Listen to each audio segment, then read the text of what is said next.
August 23, 1944, 11:47 p.m.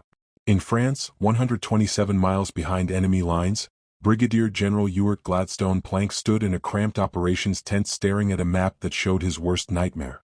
General George Patton's Third Army, 400 miles to the east, had been stationary for 72 hours. Not because the Germans had stopped them, because they had run out of fuel. 28 divisions consuming 750 tons of supplies per day each sat idle.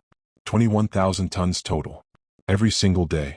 And Planck's current supply system was losing 1 in every 5 trucks to accidents, breakdowns and chaos on French roads.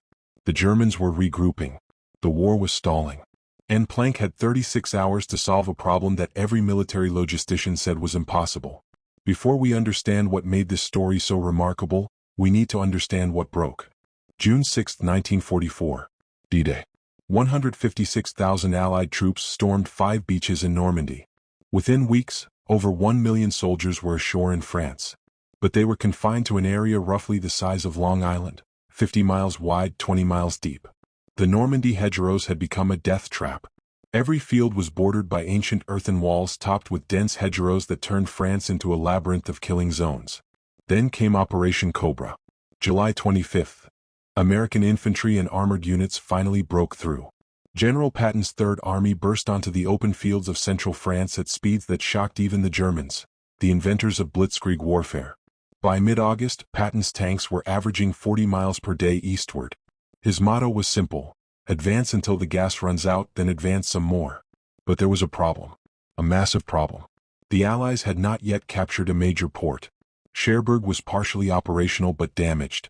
Every bullet, every ration, every gallon of gasoline had to come from the Normandy beaches, across 172 temporary piers and docks called Mulberry Harbors that had been towed from England. By the end of June, these makeshift ports had unloaded 170,000 vehicles, 7,500,000 gallons of fuel, and 500,000 tons of supplies. But now Patton was 350 miles away. The First Army was 400 miles distant. And the supply line was collapsing. Here's why. Traditional supply doctrine relied on railroads. But Allied bombers had spent months systematically destroying every rail line in Normandy to prevent German reinforcements. Mission accomplished, but now the Allies couldn't use them either. French roads were narrow. Pre-war Allied planning assumed they would advance 10 miles per day. Patton was advancing 40. Supply trucks were making individual runs whenever they felt like it. No coordination. No organization. Some drivers were racing at 60 miles per hour in blackout conditions. Others crawled at 15. Civilian vehicles clogged every intersection. Military police couldn't control the chaos. Trucks were crashing into each other, tipping over from overloading, breaking down and blocking entire routes. The numbers were catastrophic. Of every 100 trucks that left the Normandy beaches, only 80 reached the front. 20% losses. Not from German action, from accidents and mechanical failure. In the first 3 weeks of August alone, more than 40,000 truck tires wore out completely. Batteries died. Engines overheated. Motors burned out from lack of oil. Transmissions failed. Drive shafts fell off. And every disabled truck created a traffic jam that could last hours. Enter Brigadier General Ewart Gladstone Planck. 46 years old. A West Point graduate ranked 44th in the class of 1920. Planck had started his career in the Coast Artillery Corps before transferring to the Corps of Engineers. By 1944 he commanded ATSEC, the Advanced Section Communications Zone. His job was to establish supply dumps and distribute material to combat units. And right now that job was impossible. If the supplies didn't move, Patton couldn't move. If Patton couldn't move, the Germans would regroup. If the Germans regrouped, the war would drag on for months, maybe years. The stakes were existential. This wasn't just logistics. This was the difference between ending the war in 1944 or fighting through a brutal winter and into 1945. Before we continue with how Planck solved this impossible problem, make sure you hit that like button and subscribe to the channel so you never miss these incredible untold stories from World War II. On the night of August 23rd, Planck called an emergency meeting. 36 hours. That's all he had. The meeting included Lieutenant Colonel Laurent Ayers, chief of the Motor Transport Brigade, who was responsible for gathering drivers and obtaining equipment. Also present was Major Gordon K. Gravel from COMZ headquarters. The mission was clear: find a way to move 12,000 tons of supplies per day, every single day, along routes that were currently losing 20% of all vehicles. The initial proposals were traditional. Requisition more trucks. Assign more military police. Repair the roads. Widen the highways. But Planck knew none of those solutions would work in 36 hours. You can't repair 400 miles of bombed French roads in a day and a half. You can't manufacture trucks overnight. And military police were already stretched impossibly thin. Then someone suggested something radical. What if they stopped trying to control individual trucks and instead controlled the entire road system? What if they commandeered 2 parallel highways, one for loaded trucks heading east, one for empty trucks returning west, and banned everything else? No civilian vehicles. No non-essential military traffic. Just supply trucks. Nothing else. The idea was immediately attacked. French roads weren't designed for that kind of traffic. They were narrow, barely wide enough for 2 trucks to pass. The proposal would cut off thousands of French civilians from their normal routes. It would require coordination between dozens of different army units. And it would need thousands of drivers. But Planck saw something others didn't. He had served in World War I as an enlisted man with the 137th Infantry Regiment in France. He understood logistics. And he knew that the current chaos was guaranteed failure. The radical plan at least had a chance. The term Red Ball came from American railroad tradition. In the late 1800s, railroad companies marked priority freight cars with red dots. Those cars had absolute right-of-way. Everything else had to yield. Later, the term applied to perishables that needed express delivery to prevent spoilage. If something was marked Red Ball, it was vital and had to reach its destination immediately. Planck made his decision at 3:12 a.m. on August 24th. They would create the Red Ball Express. 2 one-way highways. Trucks would travel only in convoys of at least 5 vehicles. Every convoy would have an escort jeep. Military police would guard every major intersection to guarantee no civilian or non-priority military traffic entered the route. Large rectangular signs with red balls in the center would mark the way. And the entire system would operate 24 hours a day. No breaks. No exceptions. But there was an immediate problem. Trucks. Planck needed at least 6,000 trucks. COMZ and MTB had some. But not nearly enough. The solution was brutal. Requisition trucks from every unit that had them. Anti-aircraft battalions. Artillery units. Engineer companies. Infantry divisions awaiting transfer. Every truck that could roll would roll. Maintenance standards would be lowered. If the truck could move, it was good enough. August 25, 1944. The Red Ball Express began operations. 132 separate trucking companies were pooled into a single coordinated force.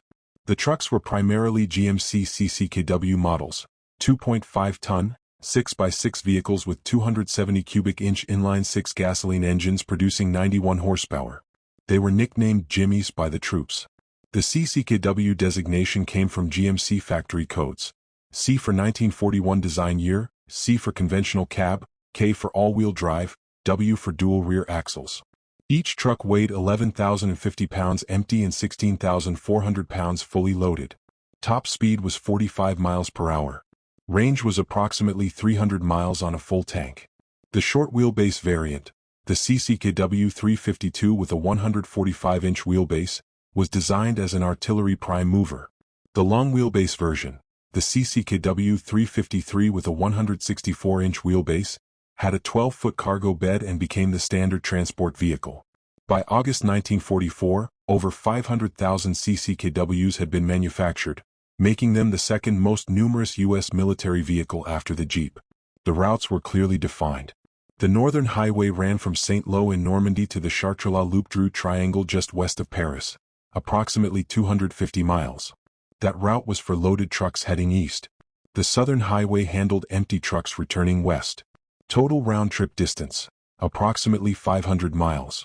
At 25 miles per hour, the mandated convoy speed, the journey took roughly 54 hours including mandatory 10-minute rest breaks every 2 hours. The rules were rigid. Trucks traveled in convoys of at least 5 vehicles. Each truck was marked with a number showing its position in the convoy. Trucks maintained 60-yard spacing. No passing. Speed limit, 25 miles per hour. Every convoy included an escort jeep carrying maps and a convoy director. If a truck broke down, the driver was required to pull over, attempt repairs, and wait for ordnance recovery units. He was not expected to catch up with his convoy but rather wait for the next convoy hauling similar supplies. The drivers were predominantly African American. Approximately 75% of Red Ball Express personnel were black soldiers. This wasn't because of their qualifications, it was because of institutionalized racism. In 1944, most U.S. commanders believed black soldiers lacked the courage for combat roles. The Army relegated them to service positions, mess halls, laundries, motor pools. Many Red Ball drivers had never driven a truck before the war. Most were under 24 years old. They received approximately 1 hour of instruction. Many reported grinding gears because they didn't know how to shift properly. The Army didn't care about gearboxes. They cared about supplies reaching the front. The initial results were promising. On August 30th, 5 days after inception, 132 companies composed of nearly 6,000 vehicles delivered 12,300 tons of supplies in a single day. This represented Red Ball's single-day record for tonnage. But it was still short of the target. Allied planners had calculated they needed 82,000 tons delivered by September 1st to sustain offensive operations. By September 5th, the Red Ball Express had delivered 89,000 tons total, exceeding the original goal. Patton's tanks were rolling again. The First Army resumed its advance. But new problems were emerging. If you want to see how this seemingly impossible supply operation actually worked under pressure, hit that like button right now. And subscribe to never miss these untold war stories. Let's continue with what happened next. By mid-September, the Red Ball Express was operating at maximum capacity. At any given moment, an average of 900 vehicles were on the road. But the success was creating its own problems. The regulations said convoys should travel at 25 miles per hour with 60-yard spacing. Reality was different. Drivers were under immense pressure. General Patton had famously declared he wanted drivers to eat, sleep, and drive, but mostly drive. The French phrase tout de suite, immediately, right now, became the unofficial motto. Many drivers ignored the speed limit entirely. Trucks raced at 60 miles per hour despite blackout conditions. Night driving was especially dangerous. Headlights would reveal positions to German aircraft, so trucks used dim cat-eyes lights, small filtered lamps that were barely visible. Drivers navigated pitch-black French country roads at high speed with almost no visibility. Accidents multiplied. If you're enjoying this deep dive into one of World War II's most incredible logistics stories, smash that like button right now and subscribe so you don't miss our next video. The roads themselves were deteriorating. French highways weren't built for this level of traffic. The round-the-clock convoys, thousands of 16,400-pound trucks, were pulverizing the road surfaces. The roadways were littered with C-ration cans, shrapnel, barbed wire, and debris from bombed vehicles. Engineers constantly patrolled to make repairs, but they couldn't keep pace with the damage. Red Ball drivers often gunned down the middle of highways to avoid mines and debris on the shoulders. Truck maintenance became a nightmare. The GMC trucks were reliable by 1944 standards, but they weren't indestructible. Batteries dried up in the heat. Coolant temperature gauges showed engines running at 230 degrees Fahrenheit. Normal operating temperature was 210 degrees, and at 250 degrees engines would begin catastrophic failure. Motors burned out from lack of oil. Transmissions were overstressed from constant high-speed operation and heavy loads. Bolts vibrated loose. Drive shafts fell off entirely. The tire situation was catastrophic. Each CCKW had 6 tires. In the first month of Red Ball operations, 40,000 tires wore out completely. That's enough tires to outfit 6,666 trucks. The roads were so rough and the loads so heavy that tires were shredding at unprecedented rates. Tire blowouts became routine. When a tire exploded at 60 miles per hour, especially on a front wheel, drivers had seconds to prevent a rollover. Overloading was epidemic. The CCKW was rated for 2.5 tons off-road. But drivers were stacking supplies far higher than regulations allowed. Trucks routinely carried 4 or 5 tons. The weight made them top-heavy. Trucks tipped over on turns. When one truck rolled, it blocked the entire highway until ordnance recovery crews could clear it. Diamond T-prime movers, massive wreckers strong enough to tow disabled tanks, worked around the clock dragging destroyed trucks off the routes. Sabotage added another layer of complexity. German prisoners of war were sometimes used to assist with basic maintenance, checking tire pressure, cleaning windshields, checking oil levels. Some were caught deliberately putting water in gas cans. The contaminated fuel would cause engines to seize miles down the road. Fatigue was the silent killer. Drivers worked in 2-man teams, but the 54-hour round trips left them exhausted. Many hadn't slept properly in weeks. Sleep deprivation caused more accidents than German action.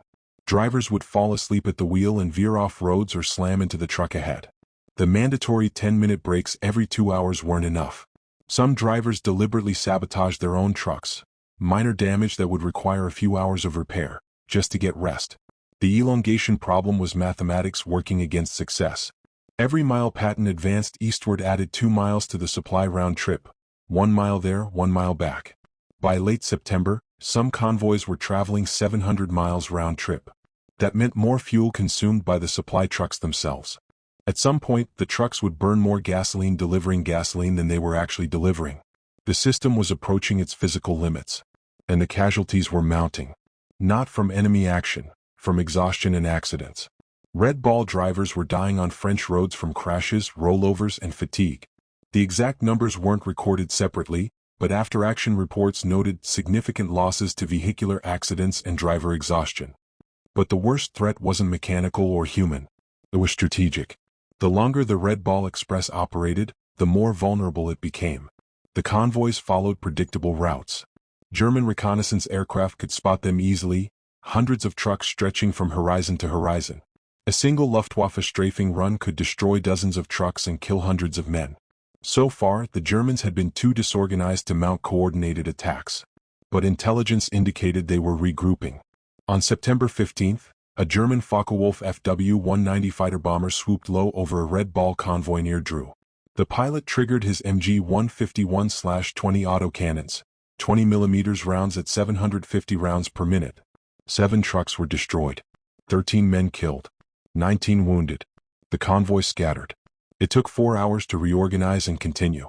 That single attack reduced daily supply delivery by 120 tons.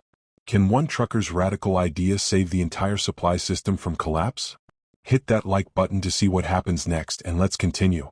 Planck knew the system was unsustainable. The accident rate hadn't decreased, it had increased. The 20% loss rate from early August had dropped to approximately 15% by early September, but that was still unacceptable. More importantly, the Red Ball was cannibalizing the entire transportation system. Every truck on Red Ball duty was a truck not available for other missions. Other Allied operations were being starved of transport. Complaints flooded up the chain of command. The breakthrough came from an unexpected source. Not from Planck's staff. Not from a logistics officer. From a truck driver. His name isn't recorded in official histories, but accounts describe him as a civilian truck driver from the American Midwest, possibly Pennsylvania or Ohio, who had been drafted and assigned to a quartermaster company. He had spent 15 years driving commercial trucks across the United States. He understood something military planners didn't: the difference between military precision and practical efficiency. The military convoy doctrine required strict spacing, uniform speed, and no passing. It was designed for combat situations where defensive formations mattered. But Red Ball wasn't a combat convoy. It was a supply convoy. And civilian trucking had solved these problems decades ago. The driver's proposal was simple but radical. Abandon convoy discipline. Let trucks travel independently. Allow drivers to leave the depot as soon as they were loaded rather than waiting for convoy formation. Permit them to drive at whatever speed their vehicle could safely maintain. Remove the no-passing rule. Trust the drivers. When this proposal reached Planck through the chain of command in late September, his staff was horrified. The entire Red Ball system was built on controlled convoys. Independent operations would create chaos. Faster trucks would catch slower trucks. Passing on narrow French roads would cause crashes. There would be no way to account for vehicle locations. Military police couldn't manage traffic without convoy schedules. But Planck remembered something from his World War I service: the French system. Before the war, France had developed a sophisticated road network for civilian commerce. French truckers didn't travel in convoys. They moved independently, self-regulating their speed and managing their own maintenance. The system worked because it was flexible, not rigid. Planck made a command decision that would have ended his career if it failed.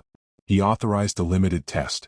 On September 20th, one route segment, approximately 40 miles between Alassa and Le Mans, would operate under new rules. Convoys were dissolved. Trucks traveled independently.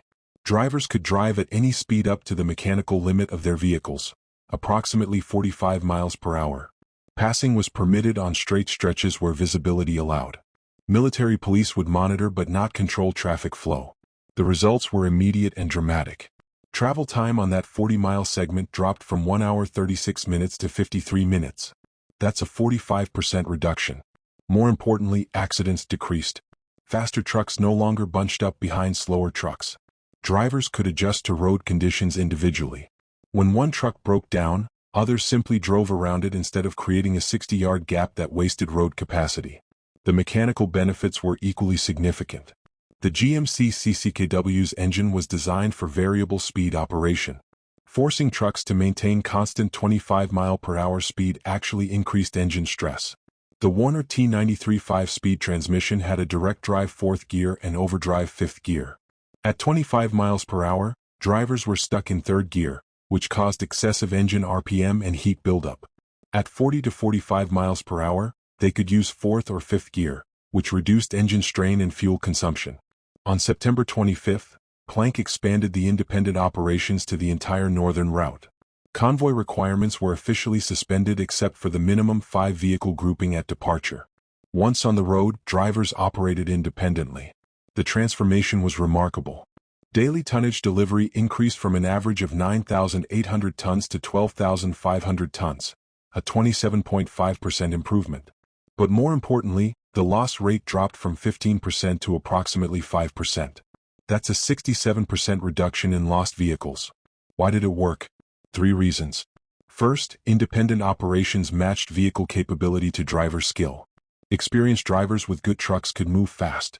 New drivers with problematic vehicles could move slower without holding up everyone else.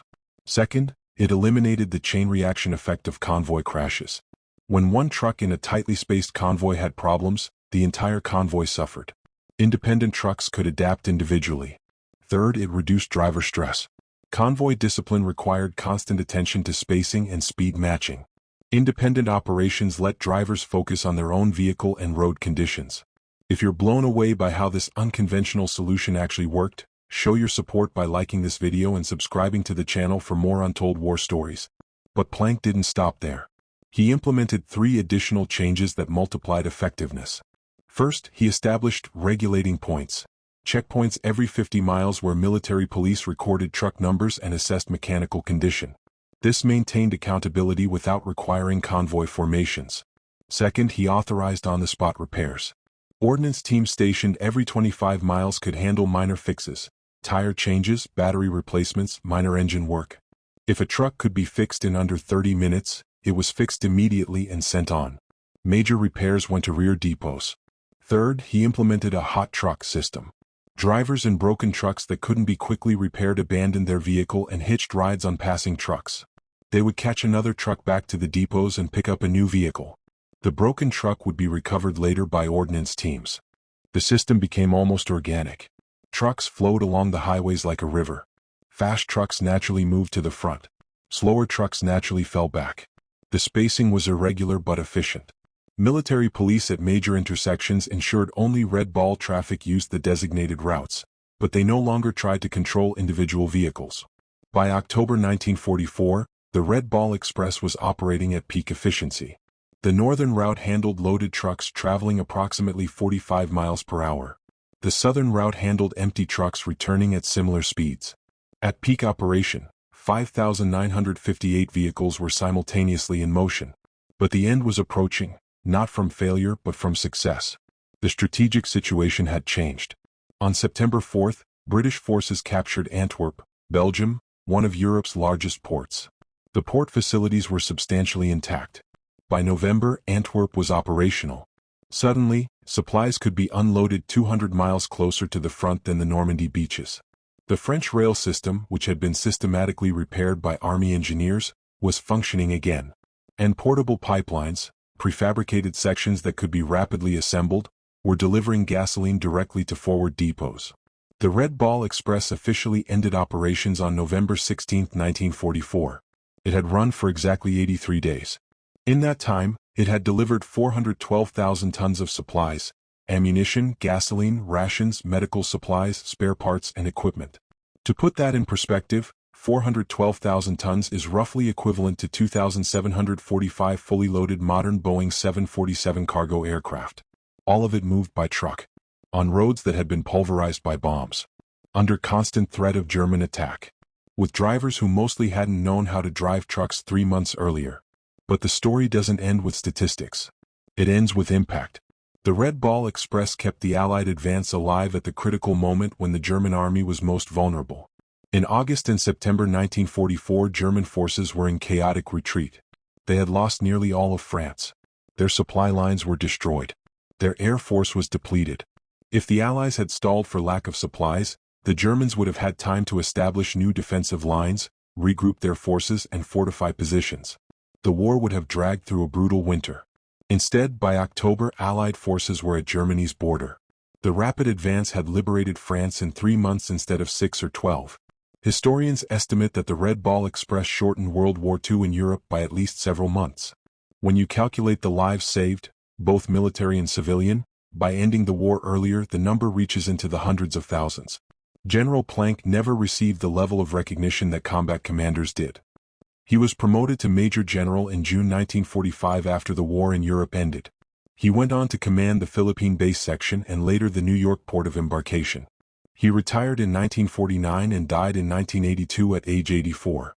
His obituary barely mentioned the Red Ball Express, but his innovation echoed through military history.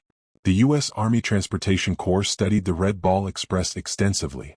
The lessons learned: independent vehicle operations, flexible routing, distributed maintenance, real-time problem-solving, became foundational doctrine.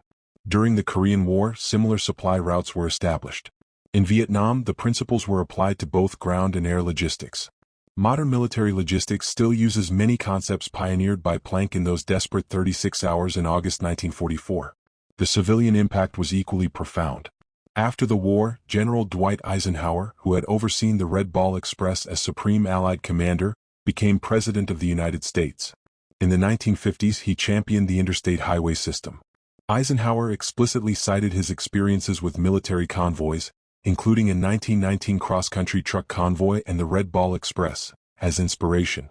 The interstate highway system's design incorporated Red Ball principles: controlled access, elimination of cross-traffic, uniform specifications, and high-speed throughput. Modern logistics companies, FedEx, UPS, Amazon, use systems directly descended from Red Ball innovations. The concept of independent vehicle operations within a controlled network. Real-time tracking through checkpoints.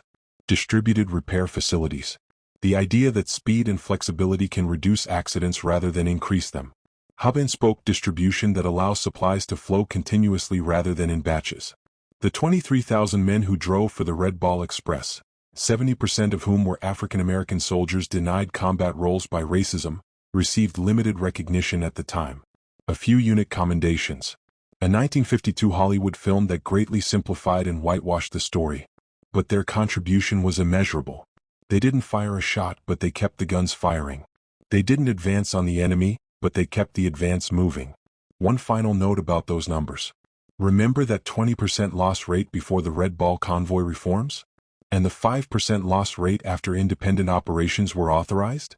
That's an 75% reduction. But let's calculate what it actually meant.